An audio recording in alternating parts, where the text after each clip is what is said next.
Welcome, Pisces. This is your weekly focus for May the 21st through to the 27th, 2018. My name is Tilly, and this is Tarot with Tilly, and thank you. Thank you, truly, for all the positive, loving, supportive energy you send my way each and every day. And thank you, yes, thank you for your likes, for sharing my videos with your friends, your family, for remembering to subscribe. Thank you. Now we'll turn to the cards and see what they reveal about the energy that surrounds us this week and how to use it in a positive light in order to go forward. And we start with, oh, look at this, the Nine of Swords. Why are you beating yourself up? Oh, woe is me. The fear, the anxiety, the thoughts of this is how it's all going to work out. I just know it. What if this happens? That'd be horrible. Oh my gosh, but that could happen. That'd be worse. And we allow these fears, we allow these anxieties to grow, to fester. And then we look back to yesterday, and why did I say that, and why didn't I do this? Why did I drop the ball there? I'm such a failure, I'm such a klutz. I can't believe I told them that. The nerve of them doing that to me.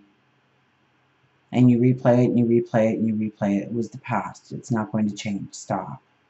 Please.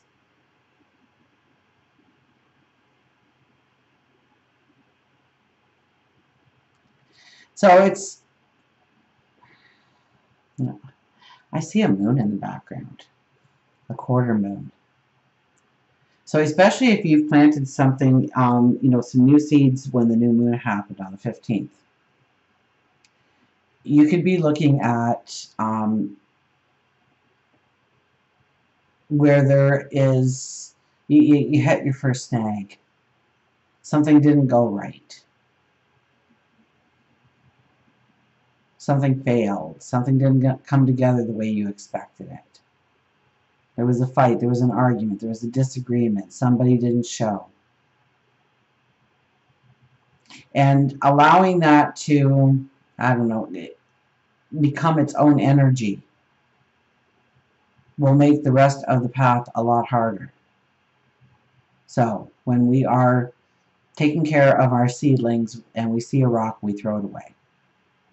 We don't think about it again. And we move on knowing that that rock is not there anymore.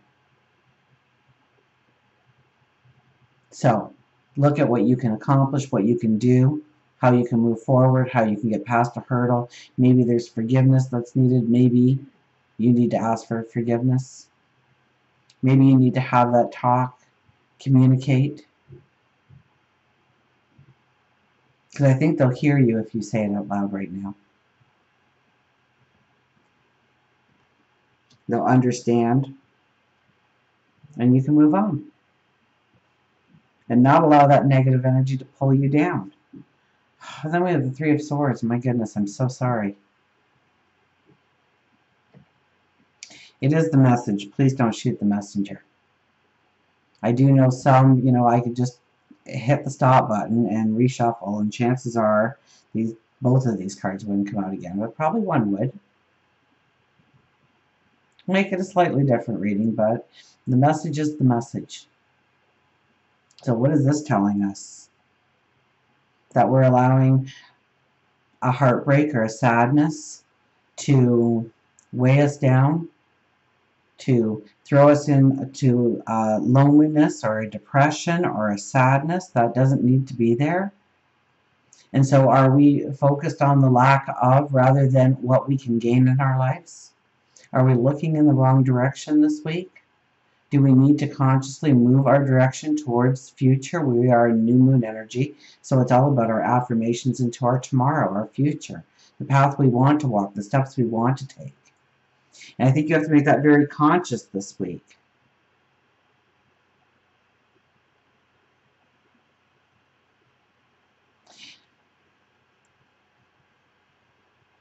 And Pisces, you're naturally spiritual, but we all enter the door at a different time. And so for those of you who are just starting out in tapping into your true spirituality, know that that's the first place you go. That's the training ground. That's the boot camp of spirituality, of getting through that negative emotion and recognizing it for being there so that you can turn to something more productive, something stronger, something with more light, more enlightenment.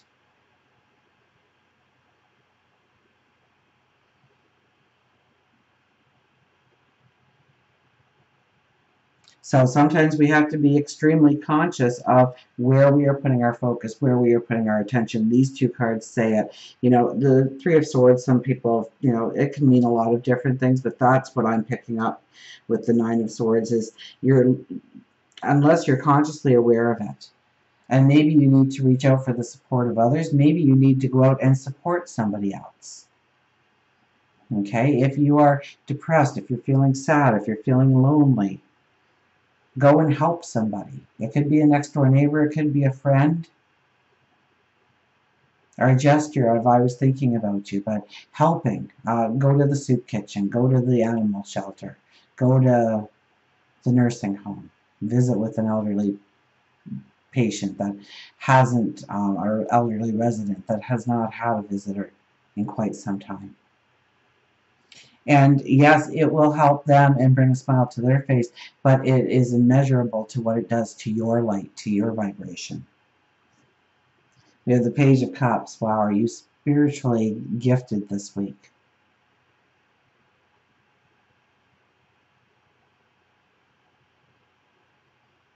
Now, Neptune is in your sign and it's on fire this week. I think it's talking to at least one of us. I think it's talking to Jupiter, actually.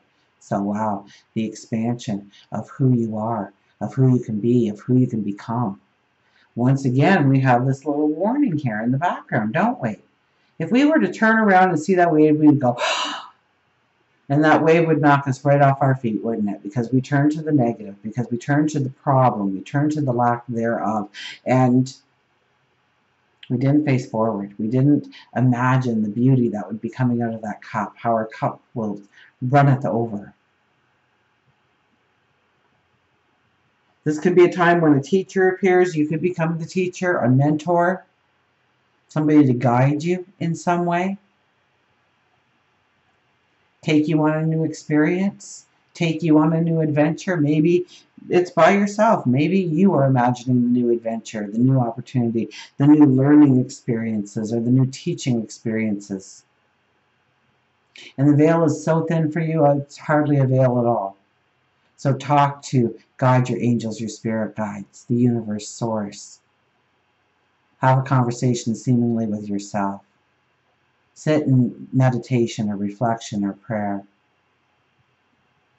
Tell the universe, tell God what you want going forward, how you need the help, where you need the help, what your design of your future is.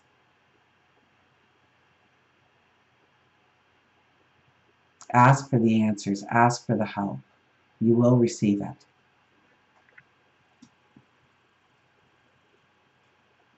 Work and career, we have the Queen of Pentacles. She's been kind of popular this week. Oh, with the Ten of Swords. Well, lucky, lucky.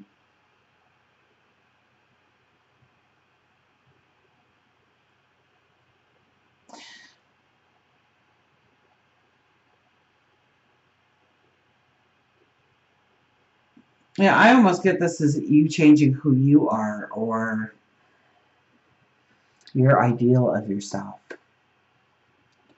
or empowering yourself more, or respecting yourself more, or knowing your talents and abilities even that much more. And you did it the hard way. There was a lot of paths to walk, to go through, in order to notice the beauty of who you are, of how you can sit in an independence, expecting growth, expecting abundance. So maybe this is finally unleashing a talent or an ability that you've kept hidden, or a part of yourself, a repressed part of yourself. It could even be an unacknowledged part of yourself, and you've gone through many journeys in order to come to the realization. Or maybe it was different things that had to come together collectively in order to really truly be the gift it was intended to be in your life. Your intuition is very strong right now. Tap into that wisdom that you have, that sage wisdom of how to go forward. Now, I say work and career when I hold these cards up, but it's what defines you. Not everybody is after a job or a career, but we all have that definition of ourselves that we like to portray to the world, how we want other people to view us, to see us, of what we want to stand for, of what mark we make in the world, of what difference or change we bring into the world, what we create, what we invent. So when I meet you at a party, would you tell me about your career? Would you tell me about work? Or would you tell me about your family, your friends, your creativity, your spirituality, your health, your well-being, what you do in the community? What is the definition of you? Because it's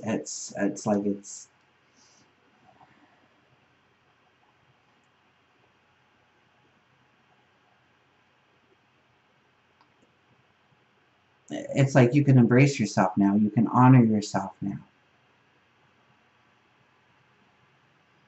You can reveal that part of yourself now.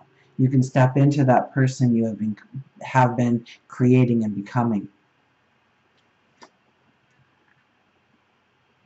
Relationships, love, the Chariot. Few people have gotten the Chariot already now, and the World card. Well, now, when it comes to relationships,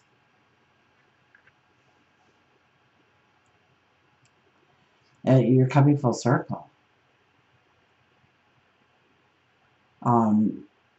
Once again, you've walked that path, right? The World card is the last tarot card of the major arcana, and we have the Ten of Swords, which is the last card of the tens of the swords, obviously. Then we just have the royalty to deal with. So it's like you're ready to go into your spring. It's like you're ready to enter your new growth, your new path, and not only in work and career, or how you tap into your emotions and recognize your emotions. And I'm going to say, with the Nine of Swords and the Three of Swords and the Page of Cups all there combined, and I've said it in a couple of readings now, especially if you're an empath, make sure that you own the emotion, okay? Because that Chariot has made me think of it more than once here.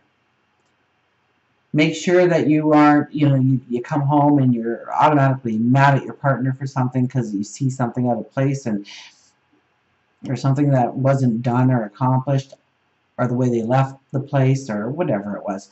And you think for a second, is this my emotion? Am I truly mad at my partner, or is it because my friend just shared their story of what conflicts their relationship has been going through, and it transferred into my world?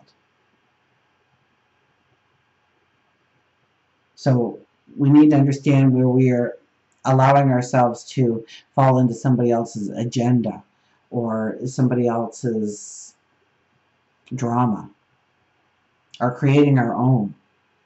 And so we need to pull back on those reins slightly when it comes to love, when it comes to our relationships. And we need to understand how to bring it strength over what we have learned about relationships, about how to treat one another, about how to love, of how to show love and desire and support and respect for another, how to offer those things to another, how to receive those things from another. And so it's really about, if you're looking for a relationship, chances are the relationship isn't going to be a strong one going forward.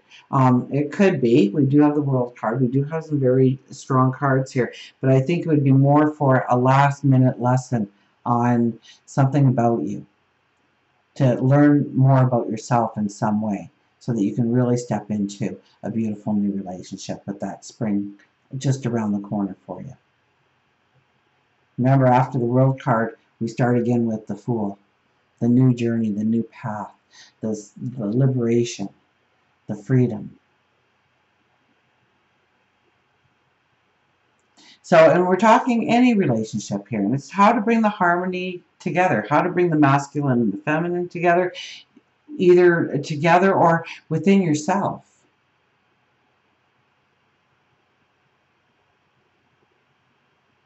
your expectations of what makes a good relationship, what makes a bad relationship. And what are you giving? What are you putting forth? And is it a two-way street? Is it coming back to you? Or is it causing chaos and fight and havoc in your life? Because we need to pull back onto those reins until we get the peace, the harmony, and the atmosphere for true growth, new beginnings, rebirthed energy within a relationship. Spirituality is the Seven of Swords. Through meditation, through prayer, through reflection, you will understand what is needed in order to go forward and what you have been trying to carry with you.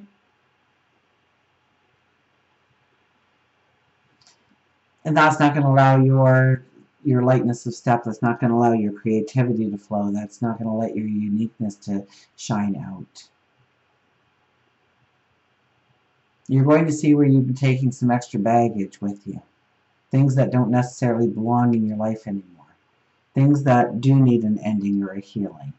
And it could very well be in relationships, but it could be in work and career too, or what defines you. It could be anywhere for you. Really talk to, but you're so spiritual. You're so strong this week in the answers you can get. The clarification or the clarity you can get. You know, keep a dream journal this week. Pay attention to your dreams, waking and sleeping this week. You're going to get a clarity and an understanding, a new perception that's going to allow you to lighten the load on yourself, relieve some kind of stress, bring in some kind of harmony, beauty, hope, revitalization.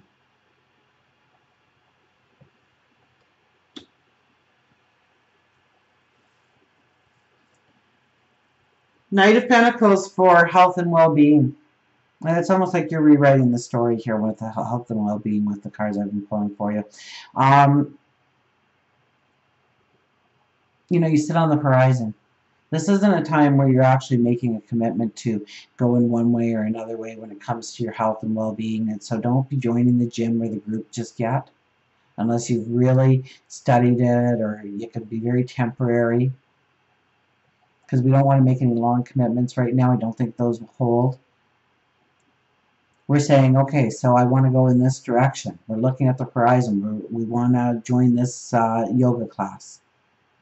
Now, when are the dates? When are the times? Now, it disrupts my time when I leave for work. So, can I go and work out earlier? Now I'm going to lose sleep. Can I go to bed earlier?